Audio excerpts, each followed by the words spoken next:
Shalom Bapak Ibu Saudara yang kasih dalam Tuhan. Puji Tuhan, saat ini kita diberi kesempatan untuk kita boleh beribadah, menyembah Tuhan. Meskipun kita dibedakan saat ini dengan tempat kita yang ada di sini, di gereja, dan ada juga yang di rumah, dimanapun, tapi kita percaya bahwa hadirat Tuhan itu selalu nyata atas setiap kehidupan kita. Kita akan menikmati hadirat Tuhan. Puji Tuhan. Terlebih dahulu kita akan berdoa sebelum kita memulai ibadah kita pada saat ini. Terima kasih Tuhan Yesus. Terima kasih buat setiap kebaikan-Mu Tuhan dalam kehidupan kami.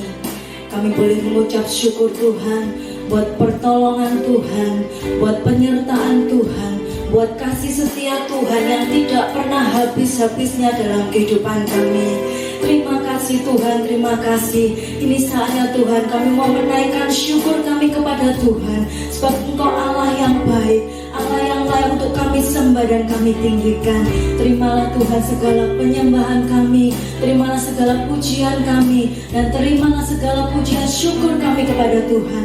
Terima kasih Tuhan Yesus, terima kasih biar Engkau bekerja Tuhan saat ini. Di dalam satu nama Tuhan Yesus kami mau memulai ibadah kami.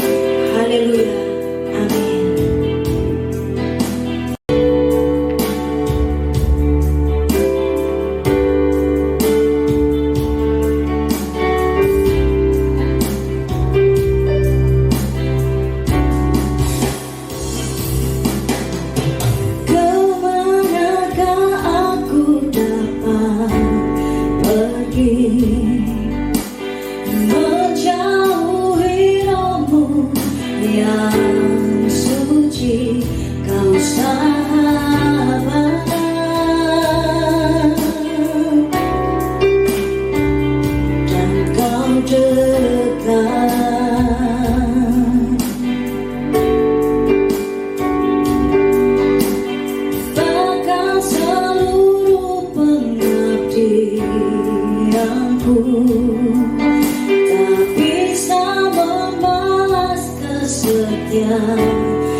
Aku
Terima kasih Tuhan.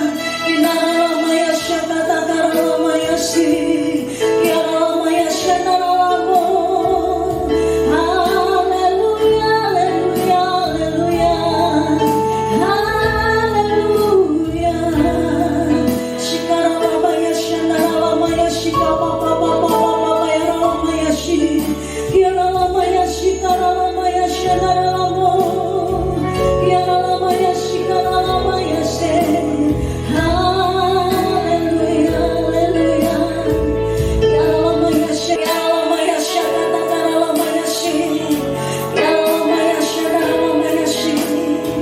Yaramaya Shakaramaya Shanaramaya Shi. Haleluya. Sungguh besar pengorbananmu bagiku, terlalu dalam untuk dimengerti. Sungguh besar,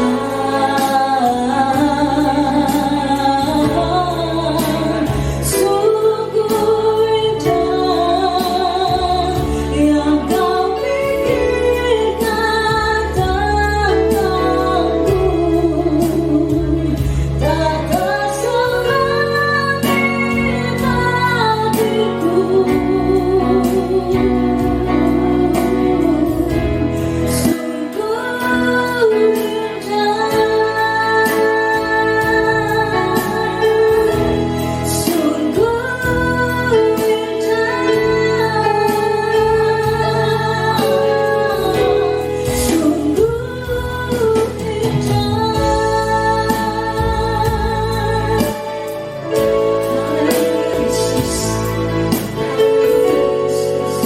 Sungguh indah Engkau Tuhan. Memang kami berada dalam hadirat-Mu Tuhan. Engkau Allah yang baik, Allah yang ajaib, Allah yang begitu setia Tuhan dalam kehidupan kami. Kami mengucap syukur Tuhan buat setiap kasih dan pengorbanan-Mu Tuhan. Terlebih oleh darah-Mu Tuhan, kami boleh diselamatkan Tuhan. Kami boleh mengucap syukur Tuhan atas setiap kebaikan Tuhan, atas pilihan Tuhan dalam kehidupan kami Tuhan. Terima kasih Tuhan Yesus. Terima kasih Tuhan. Terima kasih Tuhan. Kami siapkan hati kami Tuhan untuk kami boleh menerima kebenaran Firman. Terima kasih Yesus.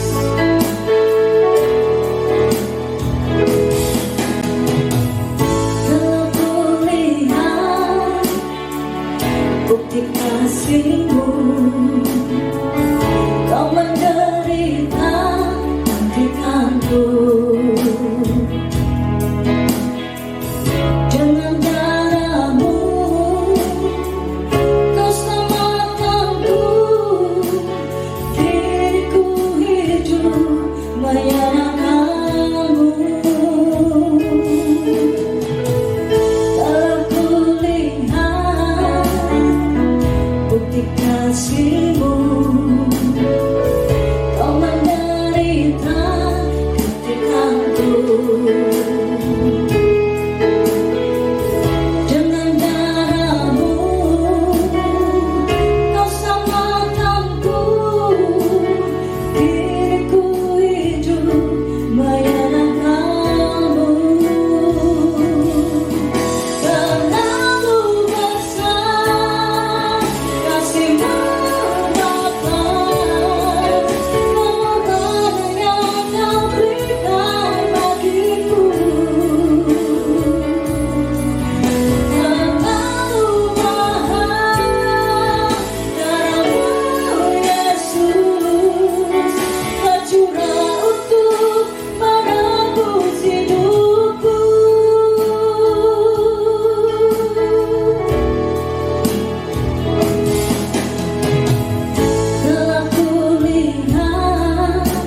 kebenaran firman Tuhan.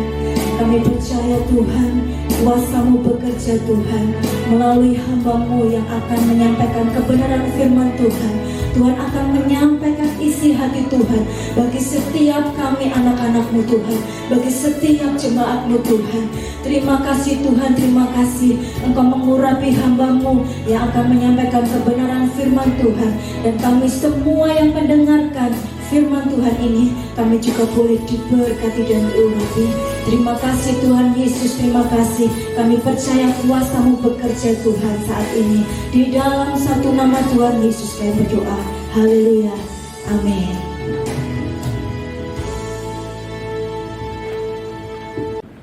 Shalom Bapak Ibu Saudara yang dikasihi Tuhan. Tentunya Bapak Ibu Saudara tahu hari Jumat 10 April yang akan datang adalah hari Jumat Agung yang biasanya kita harus merayakan, karena itu adalah memperingati hari kematian Tuhan Yesus Kristus, dan minggunya kita juga memperingati hari Paskah, yaitu hari kemenangan. Karena kita tahu bahwa Tuhan kita yang kita sembah, Tuhan Yesus Kristus yang sudah mati, bangkit dan hidup dan memberi kemenangan kepada setiap kita yang percaya. Bapak Ibu Saudara yang dikasihi Tuhan, yang mana biasanya kita bisa merayakan hari Jumat Agung maupun hari Paskah, kita bersama-sama di gereja untuk kita bisa beribadah. Jika saat ini saudara kita belum bisa beribadah ke gereja, maka kami Ibu Gembala mengharap Bapak Ibu Saudara bisa ambil anggur dan hosti yang ada di sekretariat. Kita menyediakan, dan Bapak Ibu bisa ambil double, karena akan ada ibadah Jumat Agung dan ibadah Paskah yang akan kita adakan seperti ibadah pada saat ini, disertai dengan perjamuan kudus yang akan dilayani oleh Ibu Gembala. Bapak Ibu Saudara mungkin bisa menghubungi saya melalui WA. Yang tidak punya WA saya, saudara bisa lihat di warta bulan Maret bagian yang depan, yaitu ibadah anak. Di situ ada WA saya. Bapak Ibu Saudara yang dikasihi Tuhan, untuk memasuki Paskah, sebelum kita memasuki hari raya Jumat Agung dan Paskah, ada pesan Tuhan yang saya sampaikan melalui mimbar ini. Pesan apa pada hari ini untuk saya dan saudara semua? Kita akan baca bersama-sama di dalam Keluaran pasal yang ke-12.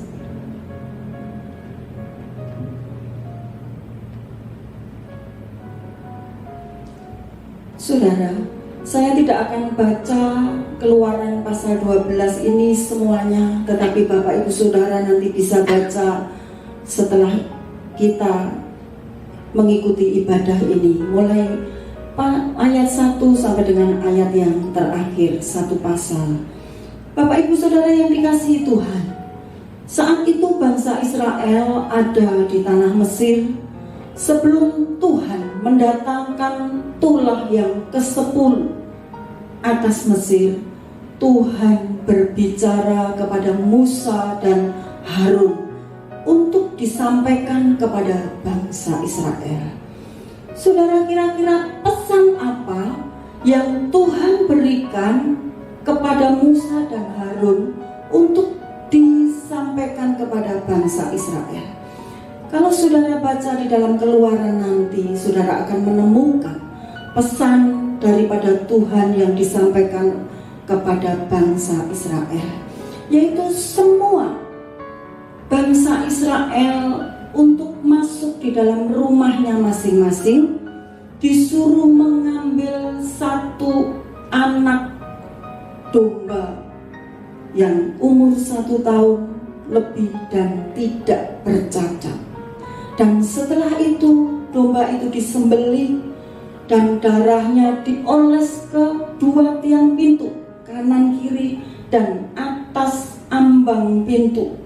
Setelah itu, domba yang disembelih itu harus dipanggang dan dimakan bersama dengan roti yang tidak beragi dan sayur pahit. Bapak Ibu Saudara perlu tahu bahwa itulah Paskah yang pertama diadakan oleh bangsa Israel. Saudaraku yang dikasihi Tuhan, seperti apa respon orang Israel saat itu? Saat orang Israel mendengarkan firman Tuhan yang disampaikan kepada Musa, ternyata orang Israel punya respon yang positif. Mari kita akan lihat di dalam ayat ke-28. Di dalam Keluaran 12 ayat yang ke-28. Pergilah orang Israel lalu berbuat demikian seperti yang diperintahkan Tuhan kepada Musa dan Harun, demikianlah diperbuat mereka. Saudaraku, ternyata respon yang diambil oleh orang Israel yaitu taat. Taat akan firman Tuhan, taat akan pesan Tuhan yang disampaikan melalui Nabi Musa pada waktu itu. Sekali lagi saya ulangi pesan yang dari Tuhan. Saat bangsa Israel mendengar apa yang dikatakan Musa, di dalam ayat yang ke-28 dikatakan di situ, mereka langsung melakukan perintah daripada Tuhan, yaitu mengambil seekor domba yang tidak bercacat dan disembelih, darahnya dioleskan di pintu kanan dan kiri dan ambang pintu atas, tiang pintu kanan dan pintu kiri dan ambang pintu atas. Saudara tahu itu adalah gambaran daripada pengorbanan Yesus di atas kayu salib. Anak domba disembelih, darahnya tercur, dioleskan di setiap pintu rumah, setiap keluarga umat Israel pada saat itu. Setelah pintu rumahnya diolesi darah, mereka masuk di dalam rumah, mereka menyembelih domba dan dombanya dipanggang, dimakan dengan roti yang tidak beragi dan sayur pahit. Apa itu roti tidak beragi, saudara? Tentunya ibu-ibu yang sering bikin kue ini pasti tahu apa itu ragi. Saudara, kalau ada satu adonan itu dikasih ragi, adonan itu akan mengembang. Kalau dibikin kue akan jadi kuenya mekar. Kalau kue itu mekar, di dalamnya pasti ada lubang-lubangnya, yang artinya kosong. Saudara tahu,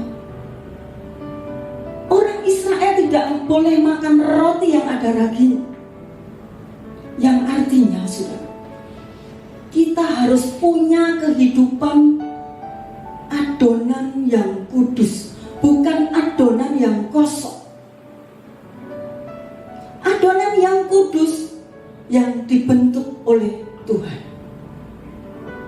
Pada malam hari ini, saudara, mari kita semua belajar taat seperti yang dilakukan oleh orang Israel pada waktu itu. Mari saudara, di situasi yang sulit seperti ini, yaitu adanya COVID-19, kita belajar untuk taat. Kita taat sama siapa? Saat ini kita boleh taat sama pemerintah. Kita tahu, saudara, pemerintah itu adalah wakil daripada Allah yang ada di muka bumi ini. Jangan saudara katakan saudara taat kepada Tuhan kalau saudara tidak taat kepada pemerintah yang ada. Seperti yang dilakukan oleh umat Israel pada waktu itu, mereka langsung ambil respon yang baik, yaitu taat kepada Musa, kepada pimpinan, kepada pemimpinnya. Karena apa yang disampaikan Musa itu adalah pesan daripada Tuhan. Saat ini saudara, sementara waktu kita harus beribadah di rumah kita masing-masing. Pemerintah telah mengumumkan kita tidak bisa beribadah bersama-sama di gereja. Kita harus ibadah di tempat kita masing-masing. Mari kita belajar taat saudara kepada aturan pemerintah, karena kita percaya di balik semuanya ini ada rencana Tuhan di dalam setiap kehidupan, khususnya orang yang percaya kepada Tuhan. Seperti orang Israel lakukan pada waktu itu. Tuhan suruh umat Israel untuk masuk di dalam setiap keluarganya mereka masing-masing. Mereka boleh makan roti yang tidak beragi. Apa itu roti tidak beragi? Roti tidak beragi itu adalah gambaran daripada Kristus yang kudus, hidup kudus. Dia tidak bercacat celah dan kudus di hadapan Tuhan. Tidak pernah kena ragi, yang artinya hidupnya penuh padat kudus di hadapan Tuhan. Tidak kosong, tidak melompong dalamnya, saudara. Begitu pula kita dituntut untuk hidup kudus, menjadi adonan yang kudus, saudara. Bukan adonan yang kosong. Oleh sebab itu, saat ini, saat kita ibadah di dalam keluarga kita masing-masing, saudara, kita pecahkan roti yang tidak beragi. Kita makan roti yang tidak beragi bersama-sama dengan keluarga kita, bersama-sama dengan anak-anak kita, bersama dengan suami kita, bersama dengan istri kita. Mungkin di dalam satu keluarga mungkin ada menantu, ada mertua, ada cucu. Saudara, kita akan makan roti tidak beragi bersama-sama dengan cucu, menantu, mertua, anak, suami, istri. Saudara, puji Tuhan kalau kita masih diberi kesempatan untuk kita bisa beribadah, sekalipun toh kita ada di dalam keluarga kita masing-masing. Saudara, sekali lagi saya sampaikan, mari kita belajar taat. Kita taat kepada pemerintah, kita taat kepada Tuhan. Kemenangan itu akan kita peroleh. Saudara, sekarang bagian yang kedua. Bagian yang kedua itu adalah bagian Tuhan. Apa bagian Tuhan yang kedua? Yaitu anak sulung mati. Kita akan baca ayat yang ke-29 bagian A. Keluaran 12 ayat 29 bagian A. Maka pada tengah malam Tuhan membunuh tiap-tiap anak sulung di tanah Mesir. Saudara, setelah umat Israel melakukan bagiannya, maka Tuhan juga melakukan bagiannya. Jangan kebalik, saudara. Jangan suruh Tuhan dulu melakukan bagiannya, baru kita yang melakukan bagiannya. Kita mencontoh juga kehidupan orang Israel. Orang Israel melakukan bagiannya, yaitu taat kepada Tuhan. Baru Tuhan melakukan bagiannya, yaitu anak sulung mati. Siapa yang membunuh anak sulung itu? Tuhan. Yang menjadi pertanyaannya di sini, kenapa harus anak sulung yang mati? Saudara tentu tahu, anak sulung itu adalah anak yang lahir pertama. Saudara, siapa manusia pertama yang ada di bumi ini? Siapa, saudara? Tentunya anak-anak sekolah minggu pasti bisa menjawab. Apalagi kita sebagai orang dewasa, pasti jawaban itu sudah ada. Manusia pertama yang ada di muka bumi yaitu Adam.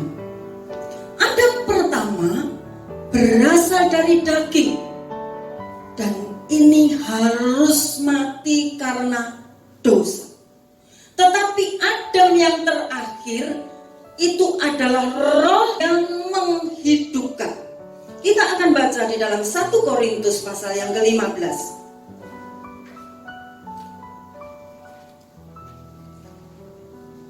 1 Korintus 15 ayat 45 dan 47.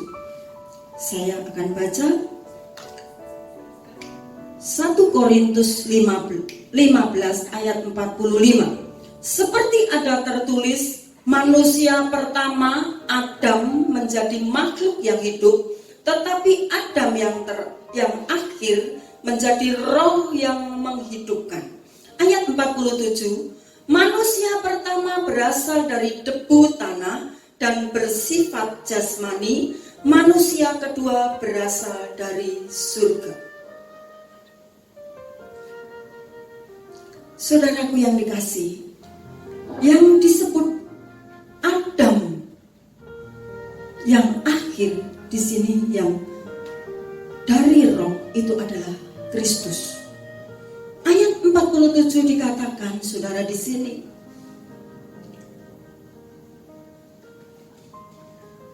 manusia pertama berasal dari debu tanah dan bersifat jasmani, manusia kedua berasal dari surga. Saudaraku, yang disebut dengan manusia yang kedua itu adalah Yesus, adalah Kristus. Saudara, di dalam pasal yang ke-45 bagian B, di situ dikatakan, tetapi Adam yang akhir menjadi roh yang menghidupkan. Saudaraku, di dalam bahasa sehari-hari dikatakan seperti ini. Tetapi Adam yang akhir itu adalah roh yang memberi hidup.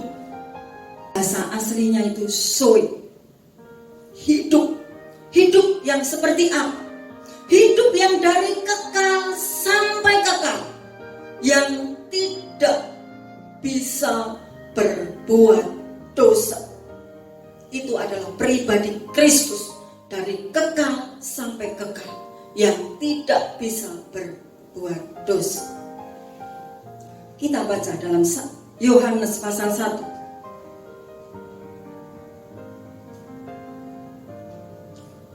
Yohanes 1 ayat yang keempat. Dalam Dia ada hidup, dan hidup itu adalah terang manusia. Dalam Dia ada hidup. Dalam Zoe itu ada hidup dari kekal sampai kekal dan tidak bisa berbuat dosa. Nah, saudara, saat kita menerima, percaya kepada Kristus, percaya kepada Zoe, percaya kepada hidup ini, maka hidup itu ada di dalam kehidupan kita. Hidup itu ada di dalam roh kita. Kristus itu ada di dalam kita. Maka kita sebagai orang percaya, kita punya jaminan. Jaminan sekarang ini dan jaminan yang akan datang nanti. Kita akan hidup bersama-sama dengan Dia di dalam kerajaan surga. Apa jaminan hidup sekarang? Jaminan hidup sekarang bagi kita yang percaya kepada Tuhan, yang percaya kepada Zoe, yang percaya kepada hidup itu. Di dalam 1 Yohanes, suratan Yohanes, pasal yang ketiga, ayat yang ke-9. 1 Yohanes 3, suratan Yohanes 3, ayat yang ke-9.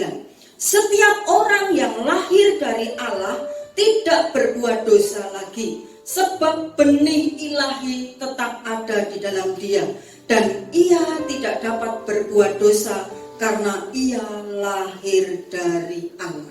Setiap orang yang percaya kepada Zoe, kepada hidup, kepada Kristus itu, maka benih ilahi itu ada di dalam kehidupan orang yang percaya itu.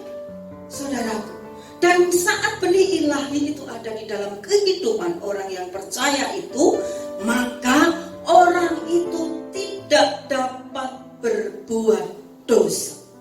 Saudaraku, jika ada orang Kristen yang masih menikmati dosa, jika ada orang Kristen yang masih hidup terkungkung oleh dosa, jadi pertanyaan, saudara, apakah di dalam kehidupannya itu ada Zoe? Apakah di dalam kehidupannya itu ada Kristus?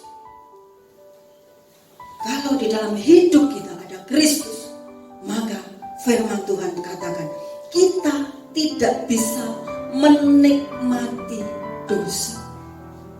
Bukan berarti orang Kristen yang percaya kepada Tuhan tidak bisa berbuat dosa. Kita bisa dosa, tetapi kita tidak bisa menikmati dosa. Saudaraku yang dikasihi Tuhan, di dalam Keluaran 12 tadi dikatakan, anak sulung mati, baru bangsa Israel keluar dari tanah Mesir. Saudara boleh lihat kembali di dalam Keluaran pasal yang ke-12 ayat 29. Saudara baca di dalam perikopnya di situ. Anak sulung mati, orang Israel keluar dari Mesir. Apa itu anak sulung? Saudara? Anak sulung adalah gambaran daripada kehidupan daging. Anak sulung mati dulu, baru orang Israel keluar dari Mesir. Kedagingan itu mati dulu, baru memperoleh yang namanya kemenangan. Saudaraku yang dikasihi Tuhan, kita yang sudah mendapatkan kemenangan, kita yang sudah ada benih ilahi dalam hidup kita, yang sudah diberikan kemenangan oleh Tuhan, mari kita ikrarkan kemenangan itu di dalam kehidupan kita. Mari kita ikrarkan kemenangan itu di dalam setiap kehidupan kita.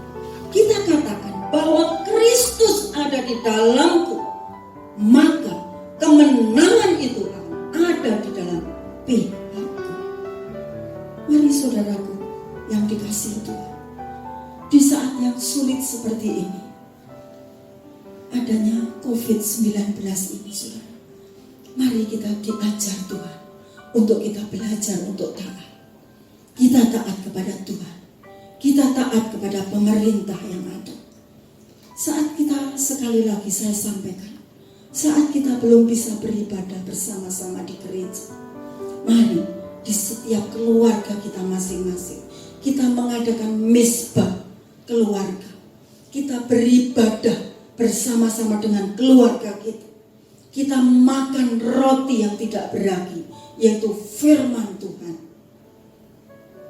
Saudaraku, saat kita menjadi adonan yang kudus di dalam setiap kehidupan kita, di dalam kehidupan kita berkeluarga, kita menjadi adonan yang kudus dan kita mematikan daging kita, maka kemenangan itu ada di dalam pihak kita.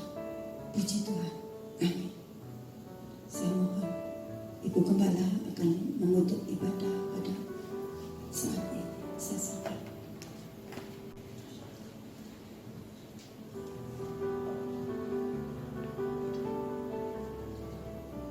Jemaat Gereja Betani Kediri yang saya kasihi di dalam Yesus Kristus, saya percaya saudara semua di dalam kekuatan Tuhan dan pemeliharaan Tuhan. Dan hari ini kita boleh bersyukur dan tetap bersyukur karena Tuhan tetap bersama dengan kita.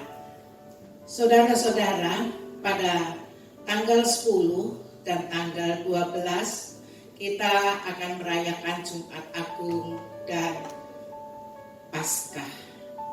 Saya tetap mengingatkan saudara-saudara semua boleh mengikutinya di rumah masing-masing dengan persiapan yaitu roti dan anggur bisa diambil di sekretariat. Mulai hari ini, mulai Senin sampai hari Jumat, sekretariat buka jam 9 sampai jam 2. Saudara-saudara bisa mengambilnya pribadi lepas pribadi. Satu orang bisa mengambil 2 buah karena kita akan pakai hari Jumat dan Sabtu. Atau saudara lewat gembala-gembala FA bisa mengambilkan, atau saudara bisa titip ke teman untuk mengambil ke sekretariat.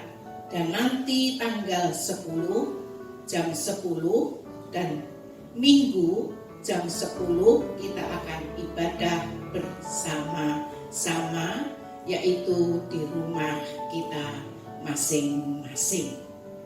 Saudara-saudara yang sudah mengumpulkan, yaitu persembahan dan perpuluhan untuk Tuhan, karena ini adalah bukti dari ketaatan saudara kepada Tuhan dan cinta kasih saudara kepada Tuhan. Saudara bisa memasukkan lewat rekening bank yang sudah tertulis di warta gereja, atau saudara simpan di dalam amplop. Saudara, pada waktu kita nanti boleh beribadah kembali di gereja, saudara bisa menyerahkannya. Nah, saudara-saudara, mari hari ini kita tutup ibadah kita pada hari ini dengan ucapan syukur, dan saya akan mintakan kepada Tuhan, yaitu berkat. Mari kita berdoa. Tuhan Yesus, kami mengucap syukur Tuhan. Meskipun kami harus beribadah di rumah kami masing-masing, tetapi kami akan berusaha Tuhan untuk lebih dekat dengan Engkau.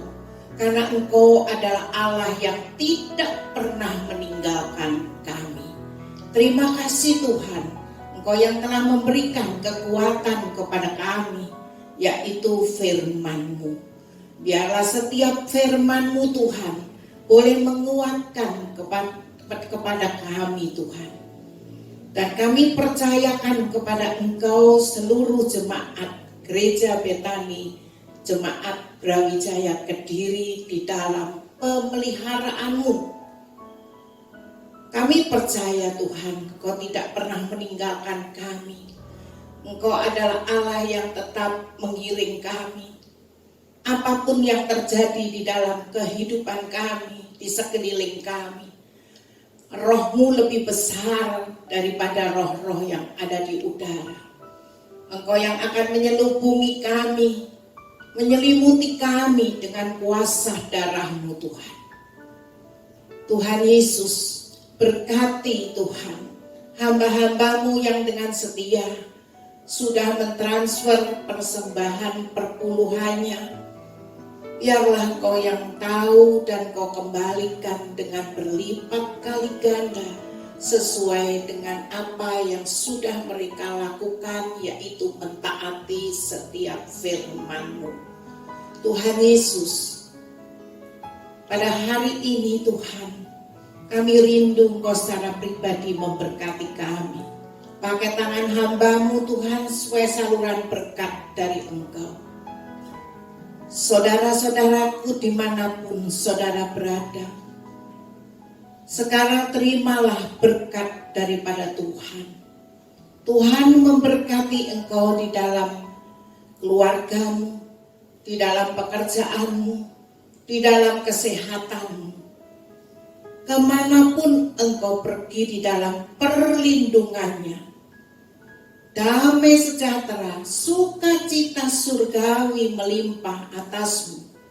Dan terimalah semua berkat Tuhan di dalam nama Bapa, Putra, dan Roh Kudus. Di dalam nama Tuhan Yesus Kristus. Haleluya. Amin. Saudara-saudaraku, tetap semangat bersama Tuhan Yesus Kristus. Haleluya. Amin.